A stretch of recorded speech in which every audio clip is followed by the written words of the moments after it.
Oke, saya mulai. Selamat pagi, selamat siang, dan selamat sore teman-teman mahasiswa. Bertemu lagi dengan mata kuliah pengantar akuntansi 1 berbasis IFRS.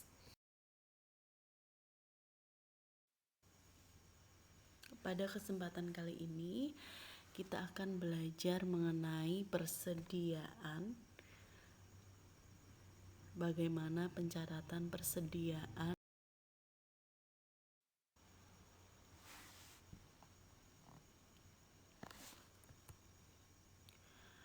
Ini sub materi yang akan kita bahas mengenai pengklasifikasian persediaan, kemudian menentukan jumlah persediaan, perhitungan biaya persediaan, kesalahan perhitungan persediaan, penyajian dan analisis laporan.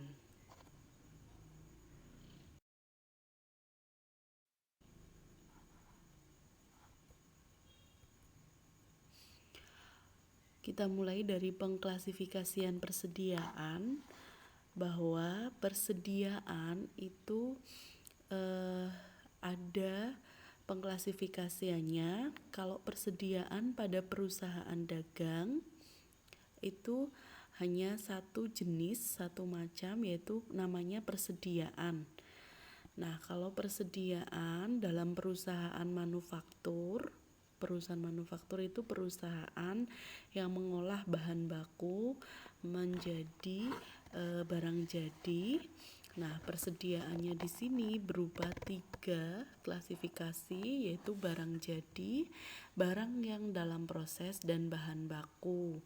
Karena perusahaan manufaktur ini mengolah bahan baku menjadi barang jadi, sehingga pada akhir periode itu muncul 3 persediaan, yang mana ada persediaan bahan baku, barang dalam proses. Barang dalam proses ini maksudnya persediaan barang dalam proses ini maksudnya barang yang sudah diproses namun pada akhir periode belum jadi atau belum 100%.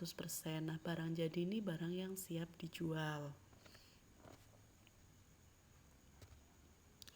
Berdasarkan klasifikasi ini, perusahaan melaporkan semua persediaan pada aset lancar di laporan posisi keuangan.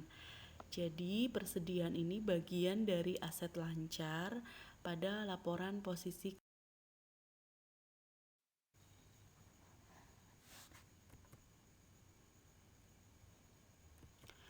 Kemudian menentukan jumlah persediaan. Perusahaan melakukan perhitungan fisik persediaan karena 2 alasan.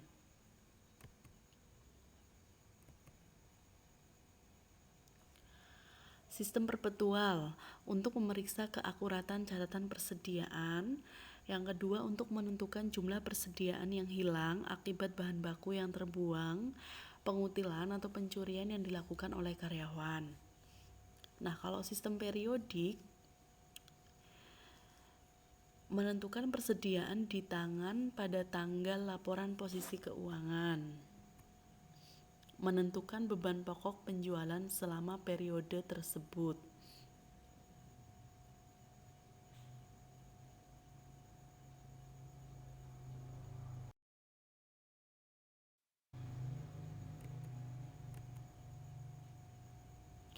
Nah, menentukan jumlah persediaan. Perhitungan fisik persediaan mencakup menghitung, menimbang, atau mengukur setiap jenis persediaan yang ada.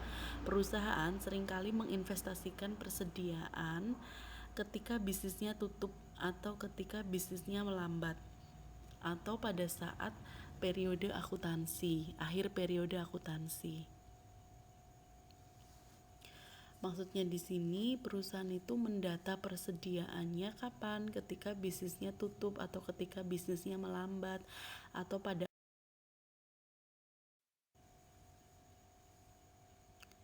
Kemudian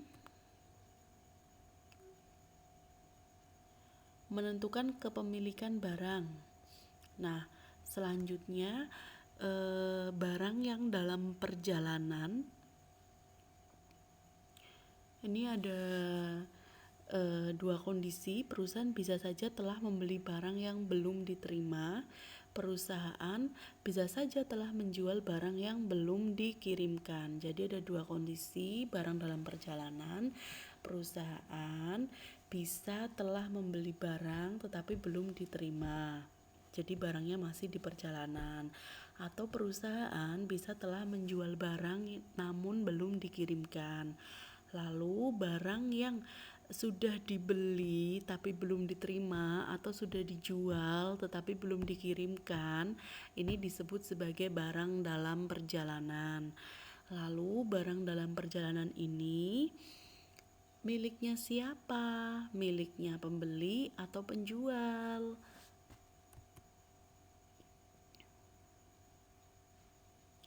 Barang dalam perjalanan harus dimasukkan dalam persediaan perusahaan yang telah mengandung kepemilikan sah atas barang tersebut. Kepemilikan sah ditentukan berdasarkan syarat-syarat penjualan. Saya lanjutkan. Barang yang dalam perjalanan ini miliknya siapa? Nah, barang yang dalam perjalanan ini yang dimasukkan sebagai persediaan perusahaan itu barang yang sudah kepemilikannya sah. Nah, sah kepemilikannya itu ditentukan berdasarkan syarat-syarat penjualan. Jadi misalnya perusahaan itu pada akhir periode, misalnya 31 Desember melakukan pembelian barang. Tapi barang itu belum diterima. Nah, dia beli barang tapi belum diterima. Nah, 31 Desember itu saatnya membuat laporan. Nah, barang yang belum diterima itu padahal sudah dibeli itu dicatat sebagai persediaan atau tidak. Nah, dicatat atau tidaknya sebagai persediaan itu tergantung dari syarat-syarat penjualan atau syarat-syarat penyerahan barang yang.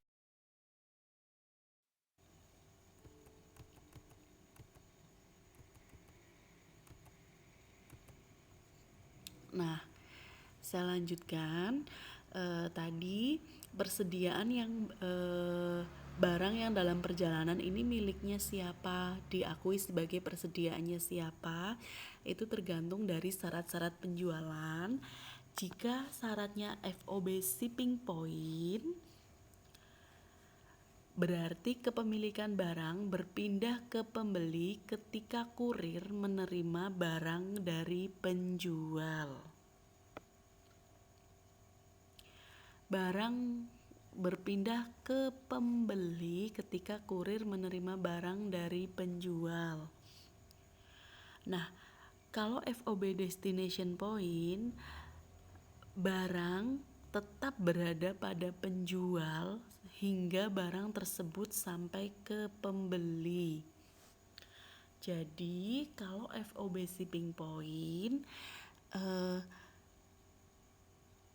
barang yang sudah kita beli itu menjadi milik pembeli ketika kurir menerima barang dari penjual, ya. Tetapi kalau syarat penjualannya FOB destination point, barang menjadi milik pembeli apabila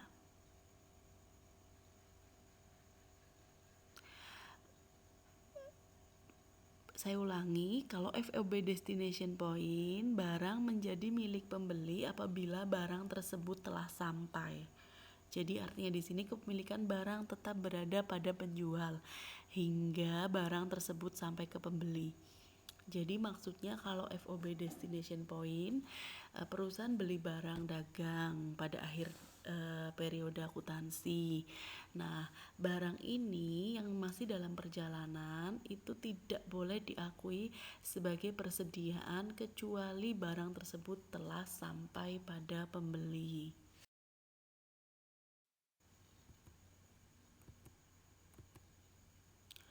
Nah, tadi menentukan kepemilikan barang dari barang yang dalam perjalanan. Sekarang barang yang konsinyasi. Pada beberapa lini bisnis, sangatlah umum untuk memegang barang dari pihak lainnya dan mencoba untuk menjual barang tersebut demi sebuah fee, tetapi tanpa mengambil kepemilikan atas barang itu. Jadi barang konsinyasi itu barang titipan. Barang titipan ya.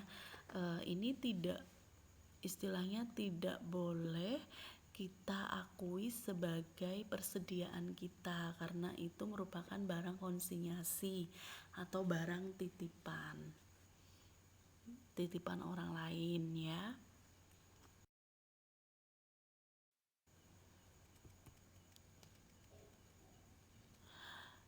Kemudian penentuan biaya persediaan, biaya unit dapat digunakan untuk menghitung jumlah persediaan yang ada dengan menggunakan metode penentuan biaya sebagai berikut. Ada 3 metode yang digunakan dalam penentuan biaya. Yang pertama identifikasi khusus, kemudian yang kedua first in first out, masuk pertama keluar pertama atau FIFO. Yang ketiga biaya rata-rata atau average cost.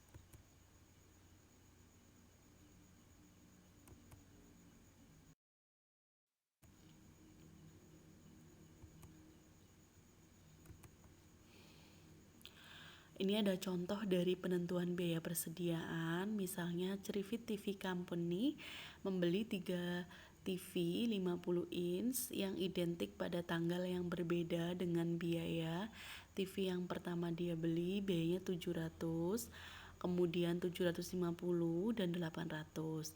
Selama tahun itu, Cerifit menjual 2 set TV masing-masing seharga 1.200.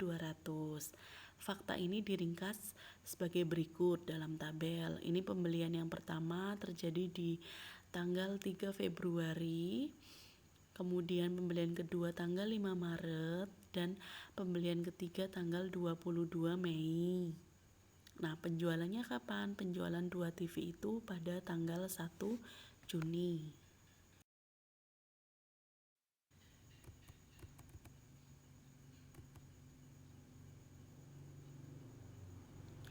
Nah, kalau metode identifikasi khusus,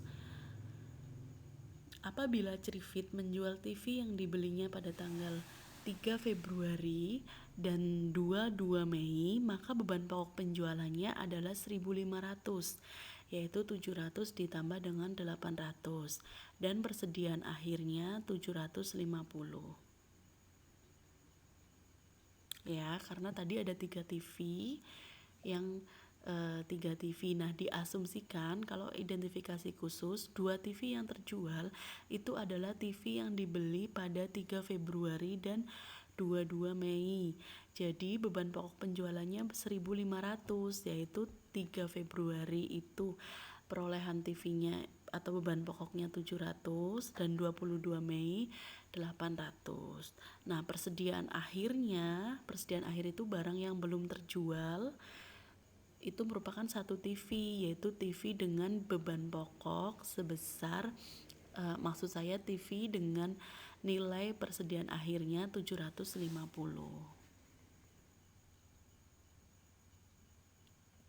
Nih ya, ini gambarnya ada 3 TV yang terjual itu diasumsikan yang dibeli tanggal 3 Februari dan 22 Mei. Berarti yang belum terjual itu merupakan persediaan akhir. Nah, yang sudah terjual itu beban pokok penjualan. Itu kalau metode identifikasi khusus. Dalam hal penentuan biaya persediaan.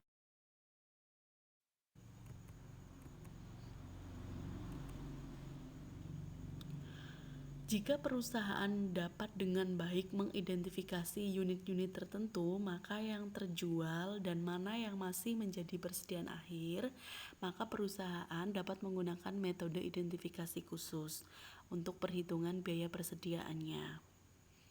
Jadi maksudnya di sini kalau perusahaan itu mampu mengidentifikasi, oh ini TV penjualan TV yang terjual itu TV pembelian 3 Februari dan TV pembelian 22 Mei. Kalau misalnya mampu mengidentifikasi semua barangnya, barang pembelian tanggal berapa aja ini yang terjual itu barang pembelian tanggal berapa. Nah, itu kita menggunakan identifikasi khusus. Tetapi metode ini masih tidak praktis. Kenapa? Karena ketika persediaan barang dagang kita tidak hanya satu jenis, itu istilahnya itu kemampuan kita untuk mengingat itu sangat susah. Jadi istilahnya barang X, barang Y, kapan belinya, kemudian yang terjual itu pembelian yang tanggal berapa, itu kan sangat susah. Jadi metode ini dinilai tidak praktis. Kemudian kebanyakan perusahaan membuat asumsi-asumsi yang disebut asumsi arus biaya terkait unit-unit mana yang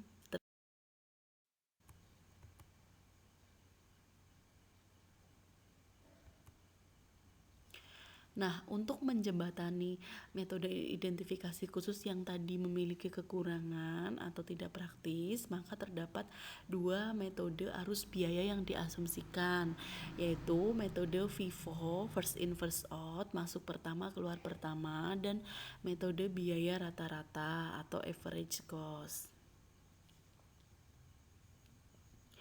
Tidak terdapat persyaratan akuntansi bahwa asumsi arus biaya akan konsisten dengan pergerakan fisik.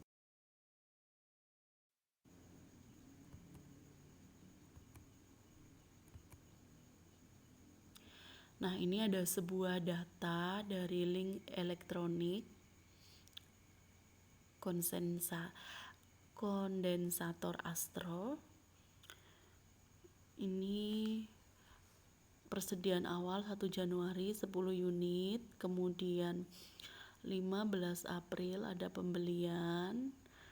Persediaan awal di 1 Januari ini merupakan persediaan akhir di bulan sebelumnya atau bulan Desember maksud saya. Nah, persediaan akhir di bulan Januari nanti dia juga akan menjadi persediaan awal di bulan Februari. Begitu seterusnya. Persediaan awal ada 10 unit, kemudian 15 April melakukan pembelian sebesar 20 unit, kemudian tanggal 24 Agustus pembelian sebesar 30 unit, dan tanggal 27 November pembelian sebesar 40 unit.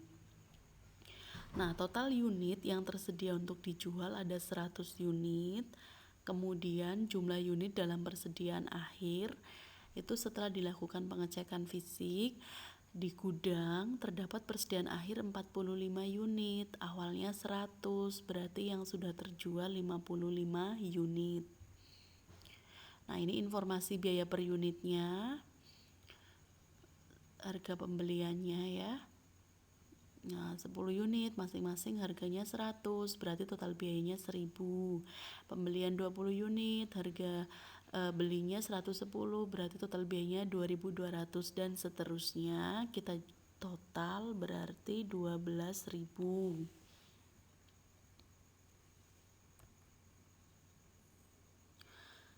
Nah, persediaan awal ditambah pembelian dikurangi persediaan akhir, ini cara atau rumus untuk mencari beban pokok penjualan.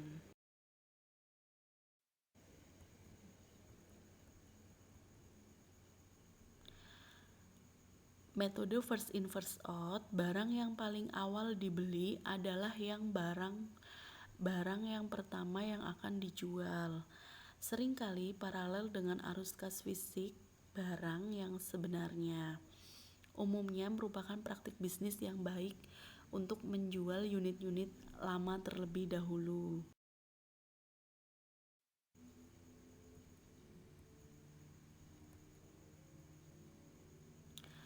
Ini contoh dari first in first out. Ini tadi soal yang beban pokok barang yang tersedia untuk dijual, ini dari soalnya ya. Dari soalnya, nah tadi penjualannya berapa? Penjualannya 55. Ya, berarti ada tahap pertama dalam metode periodik atau fisik FIFO, kita menentukan persediaan akhir terlebih dahulu. Karena tadi ada informasi sebelumnya bahwa pembeliannya itu, maksud saya penjualannya itu 55 unit, padahal beban maksud saya persediaan yang tersedia itu 100, berarti ada persediaan akhir sebesar 45 unit. Nah, 45 unit itu biayanya mana saja, atau yang terjual itu 55 unit, itu yang terjual berarti yang pembelian tanggal kapan saja.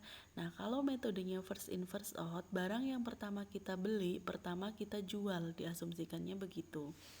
Jadi penjualan 55 unit itu berarti miliknya 10 unit itu miliknya 1 Januari, 20 unit itu miliknya pembelian di 15 April. Ini kan baru 30, padahal jualnya itu berapa? 55.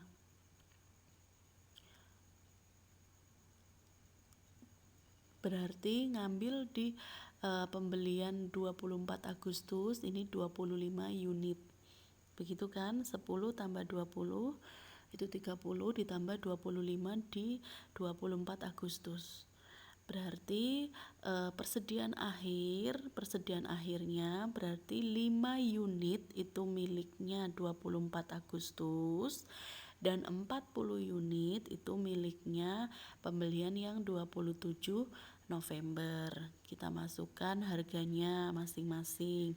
Untuk yang 27 November itu masih utuh 40 unit, berarti total biayanya juga masih sama 5.200. Nah, untuk pembelian yang tanggal 24 unit ini tersisa 5 unit. Maksud saya 24 Agustus ini tersisa 5 unit, berarti 5 dikalikan harganya 120. Berarti 600 dolar Hong Kong ya. Ini persediaan akhirnya berarti tersisa 45 unit dengan harga 5.800. Kemudian mencari beban pokok penjualan bagaimana? Nah, beban pokok penjualan itu dicari dari beban pokok barang yang tersedia untuk dijual. Barang pokok yang tersedia untuk dijual yaitu 12.000. Kemudian dikurangi nilai persediaan akhir. Beban pokok penjualannya 6.200. 12.000 dikurangi 5.800. Ya.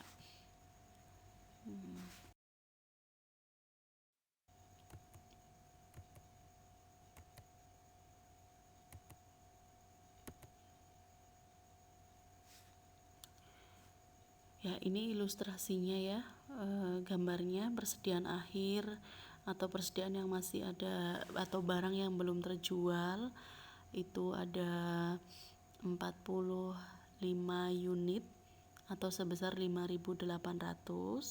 Beban pokok penjualannya 6.200. Ilustrasi 6 strip 6 ini perhitungan penjualannya.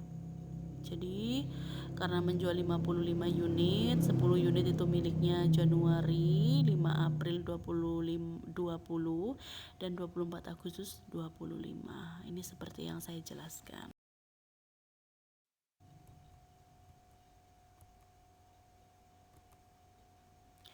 Kemudian first in first out tadi sudah kita bahas bahwa konsepnya itu barang yang pertama masuk, yang pertama kita jual. Nah, kita lanjutkan penentuan biaya persediaan dengan konsep biaya rata-rata. Konsep biaya rata-rata ini mengalokasikan beban pokok barang yang tersedia untuk dijual berdasarkan biaya rata-rata tertimbang per unit yang terjadi. Mengasumsikan bahwa barang-barang memiliki sifat yang sama, kemudian menerapkan biaya rata-rata tertimbang per unit untuk unit-unit yang tersedia saat menentukan biaya persediaan akhir.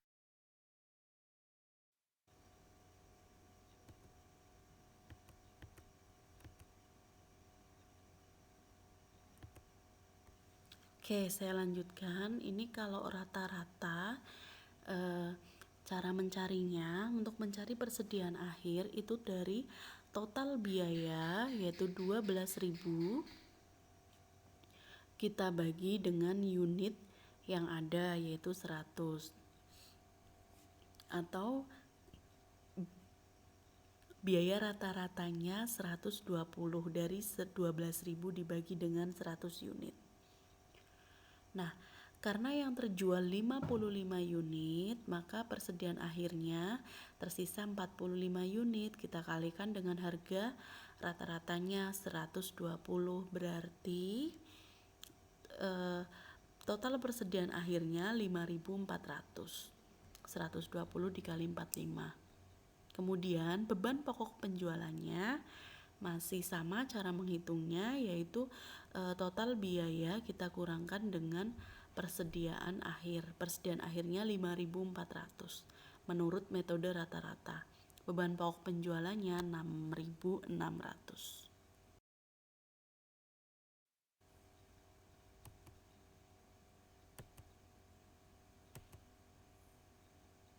Nah, ini ilustrasi untuk rata-rata. Jadi kalau konsepnya rata-rata, kita mencari biaya rata-ratanya terlebih dahulu. Biaya rata-rata itu biaya per unitnya dari total biaya dibagi unit yang diperoleh. Ya, persediaan akhirnya tadi sudah. Nah, beban pokoknya juga sudah.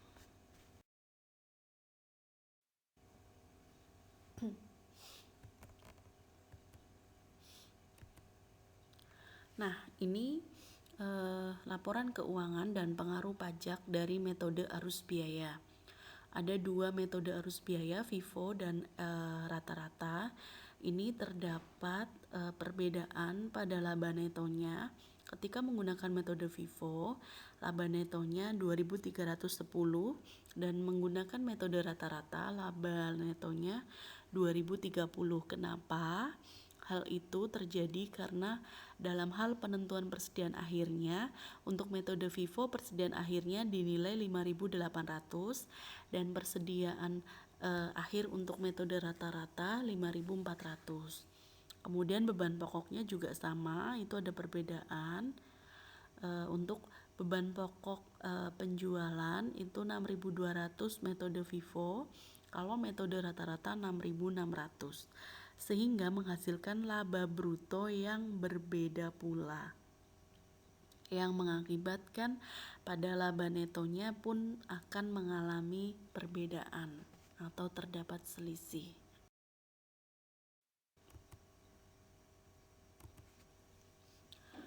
Kemudian menggunakan metode arus biaya persediaan secara konsisten. Apapun metode arus biaya yang dipilih, FIFO ataupun average, perusahaan harus menggunakan metode tersebut secara konsisten dari satu periode akuntansi ke periode akuntansi lain. Jadi diharapkan apapun metode yang dipilih, baik FIFO, itu ya FIFO terus setiap periode. Jangan sampai pada periode 2012 menggunakan FIFO, 2013 menggunakan average. Kemudian boleh tidak sibuk? Boleh, sebenarnya boleh. Nah, ini ada perhitungannya tersendiri. Teman-teman nanti akan dapatkan itu di akuntansi keuangan 2. Tapi yang diharapkan penggunaan metode itu konsisten dari periode akuntansi 1 ke periode akuntansi lain. Kemudian meskipun menggunakan yang konsisten lebih disukai, ini tidak berarti bahwa perusahaan tidak pernah mengubah metode perhitungan biaya persediaannya. Ini yang saya jelaskan tadi, bahwa mengubah metode perhitungan biaya persediaan itu diperbolehkan. Nah, perhitungannya bagaimana, Bu? Perhitungannya besok teman-teman dapatkan di akuntansi keuangan 2.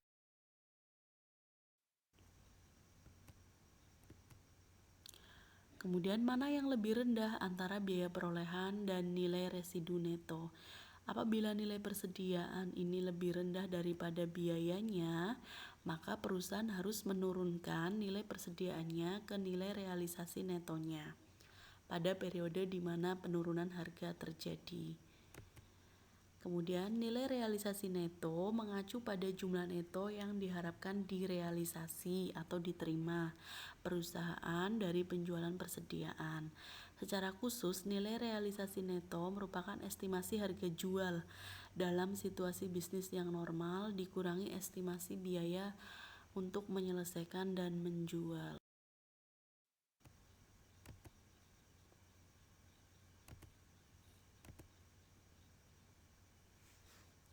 Nah, ini ada asumsikan bahwa GAO TV memiliki lini produk barang dagang sebagai berikut dengan biaya dan nilai realisasi neto sebagaimana yang ditunjukkan.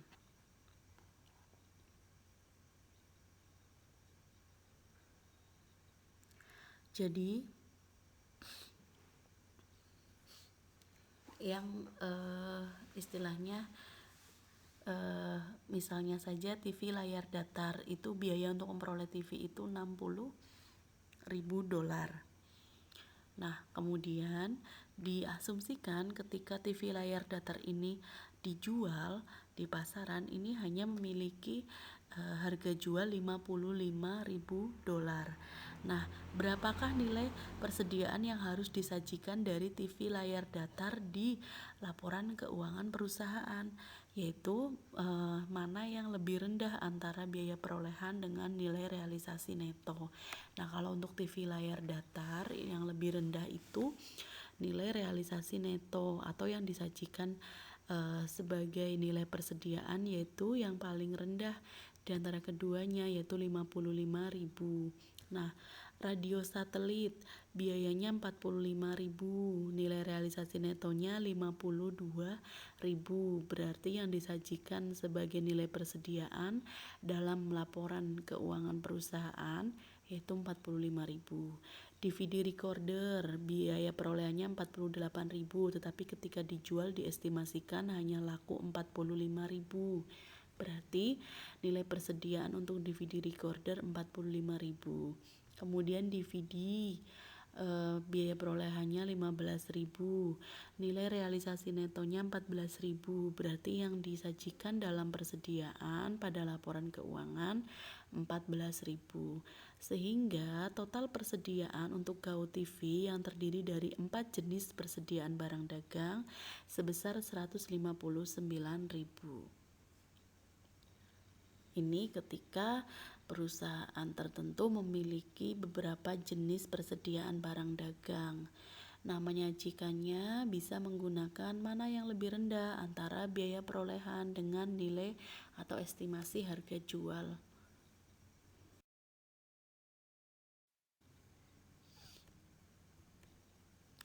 Kemudian kesalahan persediaan. Sebabnya apa sih kegagalan dalam menghitung atau menentukan harga persediaan secara tepat? Nah, kita menyajikan persediaan barang dagang dalam laporan posisi keuangan itu kadangkala sering salah. Nah, salahnya kenapa? Kita gagal dalam menghitung atau menentukan harga persediaan secara tepat. Kemudian perusahaan tidak secara tepat mengakui transfer hak atas barang yang sedang dalam perjalanan. Nah, kita juga seringkali gagal menilai persediaan karena masalah barang dalam perjalanan. Nah, barang yang dalam perjalanan ketika kita yang beli ini harus diakui sebagai persediaan kita atau tidak.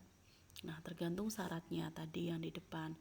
Nah, kalau kita menjual tapi barang yang kita jual belum dikirimkan, nah pada akhir periode ini dikurangkan dari persediaan kita atau masih menjadi milik persediaan kita, tergantung juga syarat penjualannya.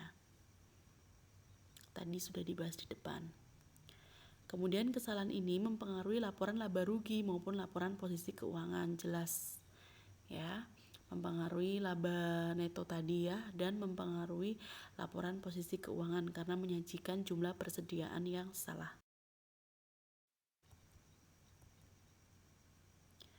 Nah, pengaruhnya pada laporan laba rugi, kesalahan persediaan akan mempengaruhi perhitungan beban pokok penjualan maupun laba neto. Ya jelas tadi ini sudah kita bahas. Ini kenapa begitu? Karena beban pokok penjualan itu dicari dari persediaan awal ditambah harga pokok pembelian dikurangi persediaan akhir.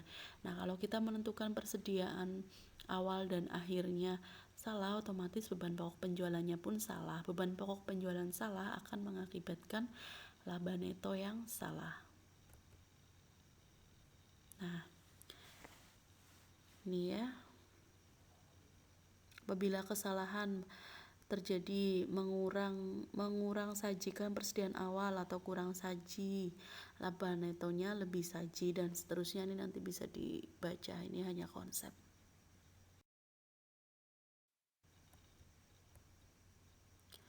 Kesalahan persediaan akan mempengaruhi perhitungan beban pokok penjualan maupun laba neto di dua periode.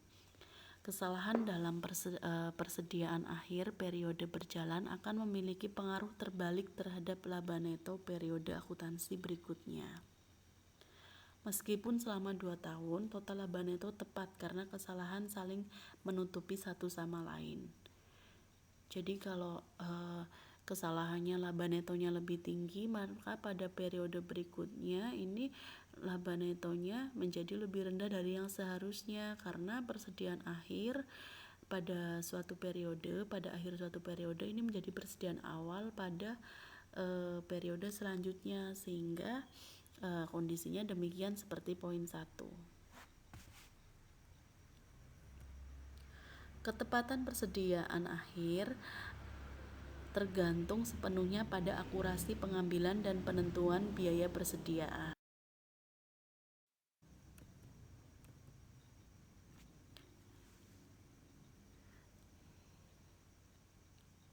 Ya, ini ilustrasi dari kesalahan persediaan.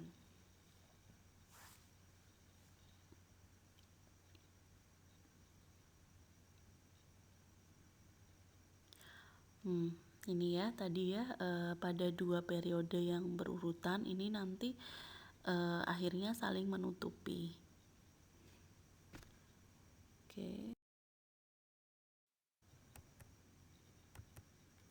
Nah, sekarang ketika ada kesalahan persediaan, ngaruhnya terhadap laporan posisi keuangan apa sih?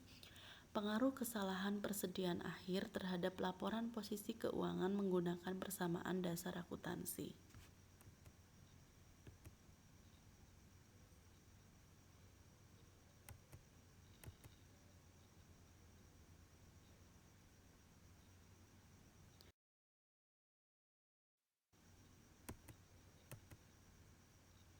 Penyajian dan analisis laporan.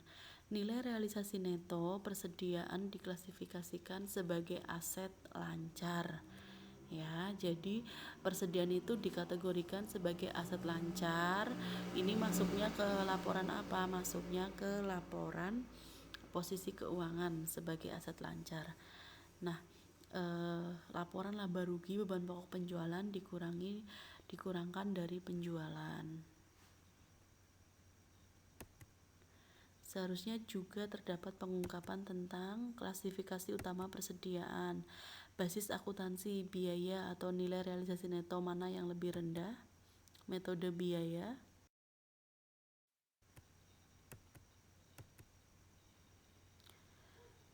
Nah, kemudian analisis manajemen persediaan merupakan pedang bermata dua. Tingkat persediaan yang tinggi menyebabkan biaya penyimpanan yang tinggi.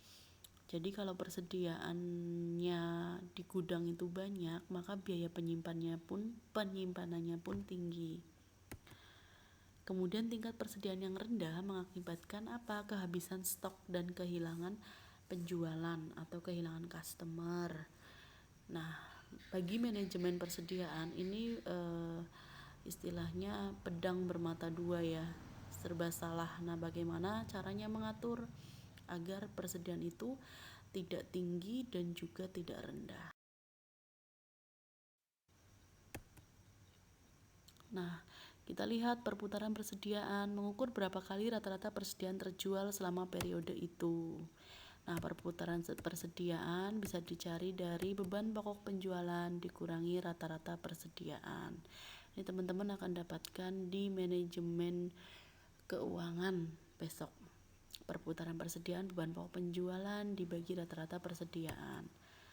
Kemudian jumlah hari persediaan. Untuk mengukur rata-rata jumlah hari persediaan yang dimiliki, rumusnya jumlah hari persediaan yaitu jumlah hari dalam setahun 365 kita asumsikannya dibagi perputaran persediaan.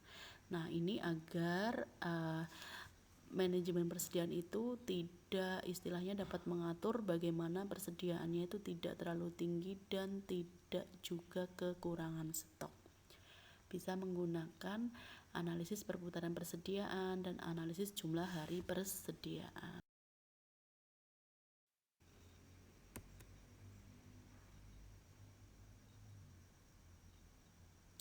Nah, ini ada contohnya, melaporkan persediaan awal sebesar 3.170 juta pada laporan tahunan terakhir, persediaan akhir sebesar 2.997 juta dan beban pokok penjualan pada tahun yang berakhir pada saat itu sebesar 16.523 juta. Rumus untuk perhitungan perputaran persediaan. Perputaran persediaan tadi dicari dari beban pokok penjualan dibagi rata-rata persediaan. Beban pokok penjualan sudah ada di soal 16.523. Rata-rata persediaan berarti persediaan awal ditambah persediaan akhir dibagi 2 atau perputaran persediaannya 5,4 kali.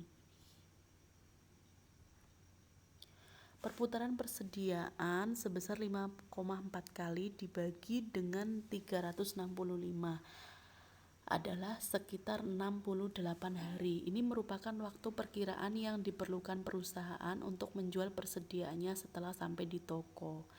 Jadi persediaan ini dapat terjual itu sekitar 68 hari, terjual habis sampai dengan 68 hari. Artinya sebelum itu kita melakukan restock agar tidak kekurangan persediaan.